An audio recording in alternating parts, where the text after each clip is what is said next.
আসসালামু আলাইকুম রহমতুল্লাহি ওয়া বারাকাতুহু।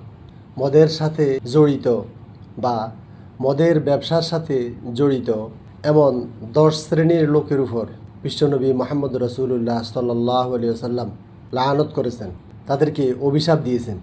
আসুন সেই 10 প্রকার লোক কে কে আমরা তাদের নামগুলো জেনে নেই সহিহ হাদিসের আলোকে। আন আনাস ইবনে মালিকিন রাদিয়াল্লাহু তাআলা আনহু ক্বালা লানা রসুল্লাহ সাল্লাল্লাহু আলাইহি ওয়াসাল্লাম ফিল খমরি আশারতান।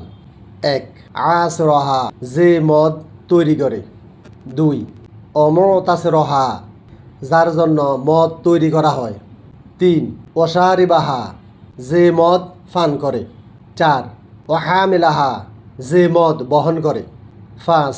ওয়াল মাহমুলাতা ইলাইহা, যার কাছে মদ বহন করে নিয়ে যাওয়া হয়। 6. ওয়াসাকিয়াহা, যে মদ পরিবেশন করে। 7. অবায়াহা, যে মদ বিক্রি করে। 8. ও আকিলা থামানিহা, যে এর মূল্য ভোগ করে।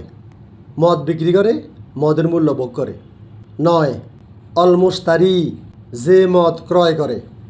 10. লিমান সারউহু, যার জন্য মদ ক্রয় করা হয়।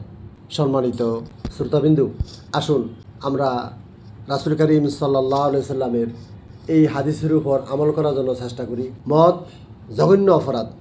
এই অপরাধ থেকে আল্লাহ রাব্বুল আলামিন যেন আমাদেরকে হেফাজত দান করে, আমরা সবাই মহান রাব্বুল আলামিনের কাছে সাহায্য চাইব।